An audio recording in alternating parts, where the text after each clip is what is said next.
Hello, good afternoon to one and all. Today we start our next topic, slab. As we discussed earlier, we studied single reinforcement beam, double reinforcement beam, beams, columns. Now the next part is slabs. Now what do you mean by slab? Yeah, what is a slab? Now we are here for the next topic, slab. What is slab? A reinforced concrete slab which is supported directly on column, जो कि directly column पर support होती है हमारी कोई भी concrete की slab, उसको हम बोलते हैं फ्लैट स्लैब। मीन्स एक स्लैब जो हमारी डायरेक्टली रेस्ट करती है कंक्रीट की कॉलम्स के ऊपर, उसको हम बोलते हैं फ्लैट स्लैब। अब जो हमारी फ्लैट स्लैब है ये सपोर्टेड होती है कॉलम्स पे without drop, either without drop और विद ड्रॉप, या फिर हम कह सकते हैं विद और विदाउट कॉलम हेड के बिना या कॉलम हेड के साथ। मीन्स हमारे पास कोई भी एक स्ट्रक्चर है जो कि कंक्रीट का बना हुआ है, जो डायरेक्टली रेस्ट कर रहा है कॉलम्स पे विदाउट बीम्स, उसको हम बोलते हैं फ्लैट स्लैब। अब बात आती है कि जो ये फ्लैट स्लैब है ये रेस्ट कैसे करती है। जो फ्लैट स्लैब है ये हमारी सपोर्टेड होती है ड्रॉप्स पर या विदाउट ड्रॉप्स के, जो कि कॉलम के ऊपर होते हैं। अब हमारे पास यहाँ पे दो चीज़ें आ जाती हैं, first one is drop and second is column head. तो दोनों चीज़ों को हम पहले क्लियर कर लेते हैं। ड्रॉप होती क्या है हमारी, ये थिकेंड पोर्शन होता है स्लैब का कॉलम के ऊपर। जो ये हमारा कॉलम हमें यहाँ पे दिख रहा है, इस कॉलम के ऊपर टॉप पार्ट के ऊपर जो मुझे ये पार्ट दिख रहा है दैट इज़ ड्रॉप, इसको हम बोलते हैं ड्रॉप।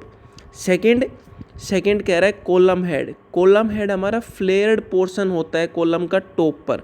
मीन्स कुछ इस फॉर्म में यदि हम देखना चाहें इसको, तो यहाँ पे जो ये हमें कुछ इस फॉर्म में दिखते हैं, इसके साथ कुछ ऐसे टेपर्ड फॉर्म में ये बने होते हैं।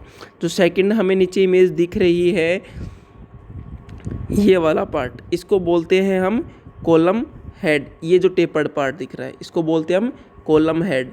तो सबसे पहले क्लियर होता है हमारा कि एक स्लैब जो कि हमारी कंक्रीट की बनी हुई है, डायरेक्टली सपोर्ट कर रही है कॉलम्स पे विदाउट और विद ड्रॉप्स, या फिर विदाउट कॉलम हेड और विद कॉलम हेड्स, तो हम उसको बोलते हैं फ्लैट स्लैब।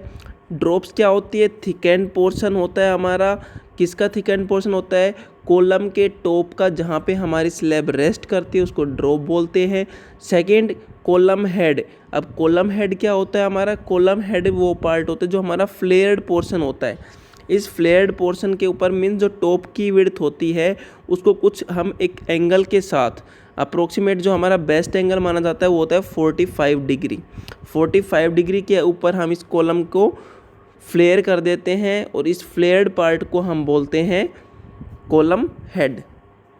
अब आगे बात आती है हमारी इसके बाद कि कॉलम हेड हमारा क्लियर हो गया, फ्लैट स्लैब विद और विदाउट ड्रॉप क्लियर हो गई।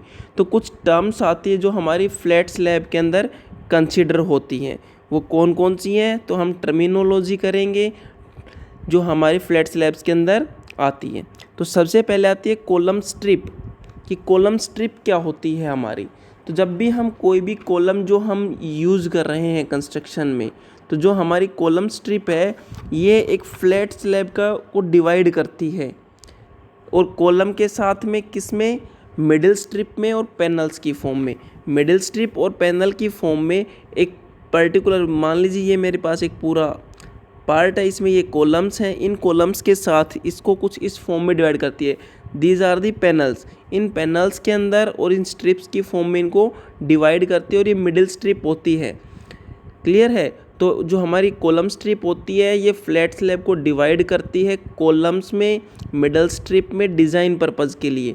और जो हम डिज़ाइन करते हैं स्ट्रिप्स का, उनकी जो विड्थ होती है वो होती है 0.25 L2 but not greater than 0.25 L1। अब बात आती है L1 और L2 की। L1 और L2 क्या है हमारे, L1 और जो L2 है हमारे यहाँ पर, वो हमारी सेंटर टू सेंटर स्पैन है हमारा। एक जो L1 है वो डायरेक्शन ऑफ मूवमेंट के केस में, और सेकंड ये जो हमारा डिटरमाइन करता है सपोर्ट्स के लिए L2। अब जो ये तो अभी तक बात हो रही थी हमारी टर्मिनोलॉजी की। अब बात आती है कि यदि IS कोड्स की बात की जाए तो उसके अंदर भी इनके प्रोविज़न्स हमारे पास डाले गए हैं। तो जो हमारे प्रोविज़न्स हैं उनके अंदर सबसे पहला जो प्रोविज़न आता है वो आता है थिकनेस के लिए। तो जो थिकनेस होती है हमारी स्लैब की IS कोड्स के अकॉर्डिंग मिनिमम थिकनेस होनी चाहिए 125 mm, इससे कम हम उसको नहीं रख सकते। और इसके साथ एक इफेक्टिव स्पैन होगा, उसका रेशियो होगा, सिंपली सपोर्टेड के लिए होता है 35 और कॉन्टिन्यूस स्लैब के लिए होता है 40। अब बात आती है कि कॉलम स्ट्रिप्स और हमारी फ्लैट स्लैब की थिकनेस क्लियर हो गई है यहाँ पे। अब मुझे जाना है आगे नेक्स्ट मिडल स्ट्रिप पे। मिडल स्ट्रिप क्या होती है? मिडल स्ट्रिप है ये डिज़ाइन स्ट्रिप होती है और बाउंडेड होती है ईच साइड और अपोजिट साइड से। अपोजिट ईच साइड से इसको बाउंड किया जाता है और ये सेंट्रल पार्ट होता है और कंटिन्यूस बीम में इसको हम कॉलम स्ट्रिप भी बोलते हैं। क्लियर है? पैनल, पैनल क्या होता है? ये पार्ट होता है स्लैब का जो कि बाउंड किया गया है चारों साइड से by the centre line of column. Column की सेंटर लाइन से चारों तरफ से बाउंड किया गया है। मान लीजिए आपके पास ये पूरा एक पैनल है, इसके अंदर ये कुछ ऐसे लाइंस बनी हुई हैं, ये आपके कॉलम्स हैं। ये जो मैं डार्क कर रहा हूँ ये कॉलम्स हमारे। तो इन कॉलम्स के द्वारा जो ये पार्ट हमारा जो इसको मैंने डार्क कर दिया, पूरा कलर कर दिया है, ये जो पार्ट है इसको हम एक पैनल बोलते हैं। नेक्स्ट अब इसके बाद आती है जब हमारी IS कोड्स ने प्रोविज़न दे दिया थिकनेस ऑफ स्लैब के लिए, तो हमारे पास आता है ड्रॉप के लिए भी कुछ पार्ट आता है। तो अब बात करेंगे हम कि ड्रॉप क्या है हमारी। जो ड्रॉप है ये थिकेंड पोर्शन है स्लैब का कॉलम के पास और इसको प्रोवाइड किया जाता है बेंडिंग मूवमेंट जहाँ पे हमारा बहुत ज़्यादा होता है। कहाँ पे होता है? ये मेरा कॉलम है, इस पर्टिकुलर पार्ट पे बेंडिंग मूवमेंट मैक्सिमम होता है, इसलिए इस पर्टिकुलर पार्ट पे हम ड्रॉप प्रोवाइड करते हैं। और ड्रॉप किसको बोलते हैं? ये मेरा कॉलम है, इस कॉलम पे आप कुछ इस तरह से एक एक्स्ट्रा पार्ट देखते हैं, इसको बोलते हैं हम ड्रॉप। तो ये जो हमारी ड्रॉप होती है इसको हम कैपिटल भी बोलते हैं। इसी ड्रॉप को हम कैपिटल ऑफ कॉलम भी बोलते हैं। इसी को क्या कहा जाता है? Capital of column. Last time एक क्वेश्चन पूछा गया था हमारा कि what is capital of column, that is drop. Clear हुआ? अब ड्रॉप हो गया कि थिकेंड पोर्शन होता है स्लैब के पास में और जिसका यूज़ कहाँ किया जाता है? बेंडिंग मूवमेंट जहाँ पे ज़्यादा होता है कॉलम के पास में, इसीलिए इसको कैपिटल ऑफ कॉलम भी कहा जाता है। अब इसके बाद नेक्स्ट जो हमारा पार्ट बचाता है वो है कॉलम हेड। तो कॉलम हेड हमारा क्या होता है? ये फ्लेयर्ड पोर्शन होता है कॉलम हेड जो हमारा है, जो हमने अभी बताया था ये वाला पार्ट, ये फ्लेयर्ड पोर्शन होता है जहाँ पे मेरे पास स्पेस की अवेलेबिलिटी कम होती है बट मुझे टॉप सरफेस एरिया एक्स्ट्रा चाहिए होता है, लार्ज चाहिए होता है। उस पर्टिकुलर कंडीशन में हम इसको फ्लेयर पोर्शन बनाते हैं। मीन्स हम कॉलम के साथ एक एक्स्ट्रा टेपर्ड सरफेस बनाते हैं और इस एरिया में कंक्रीट को हम नेगलेक्ट मान के चलते, स्टील को एक्स्ट्रा प्रोवाइड की जाती है स्टील इसके अंदर।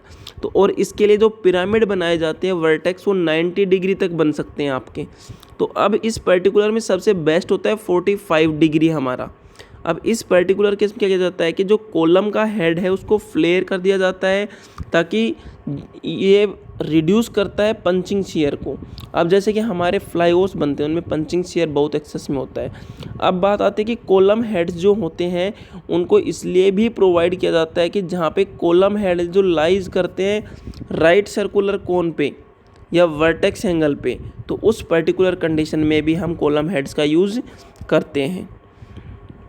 ये हमारा था इंट्रोडक्शन स्लैब का। यदि किसी को कोई डाउट हो तो आप लोग पूछ सकते हैं फेसबुक पे, व्हाट्सएप से, पर्सनली कॉल करके। Thank you. नेक्स्ट क्लास में हम इसको आगे कंटिन्यू करेंगे।